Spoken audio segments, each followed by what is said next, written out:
শুক্রবার বিকেলে সিজিও কমপ্লেক্সে মিছিলের পরেই শনিবার থেকে এমার্জেন্সি বিভাগে কাজে যোগ দিতে পারেন জুনিয়র চিকিৎসকরা। অবস্থান বিক্ষোভ তোলার আগে স্বাস্থ্য ভবন থেকে সিজিও কমপ্লেক্স পর্যন্ত মিছিলের ডাক দিয়েছেন তারা। দুপুর 3টের সময় স্বাস্থ্য ভবনের সামনে জমায়েত করে সিজিও কমপ্লেক্সের উদ্দেশ্যে মিছিল করবেন তারা। আরজিকর ঘটনা দ্রুত বিচারের দাবিতে সিজিও অভিযানের ডাক দেওয়া হয়েছে।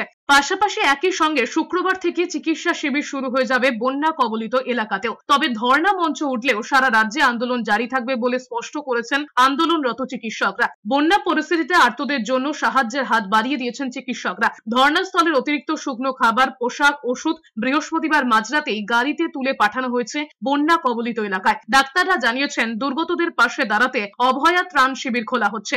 খোলা হবে অভয়া ক্লিনিকও। পশ্চিমবঙ্গের যে বন্যা কবলিত পরিস্থিতি তৈরি হয়েছে সেই জায়গা থেকে আমরা একটা কমিটি তৈরি করে ঠিক করেছি ওয়েস্ট বেঙ্গল জুনিয়র ডক্টরস ফ্রন্টের পক্ষ থেকে, যারা এই বন্যা কবলিত জায়গাতে ক্যাম্প, মেডিকেল ক্যাম্প থেকে শুরু করে ত্রাণ শিবির থেকে শুরু করে তাদের সাহায্যে যা যা প্রয়োজনীয় পদক্ষেপ নেওয়া দরকার West Bengal junior doctors front আগামীকাল থেকে তাহলে এই বন্যা কবলিত মানুষদের জন্য ওয়েস্ট বেঙ্গল জুনিয়র ডক্টরস এর পক্ষ থেকে যে অভয়া ক্লিনিকের ডাক দিলাম সেই অভয়া ক্লিনিক আমরা শুরু করছি।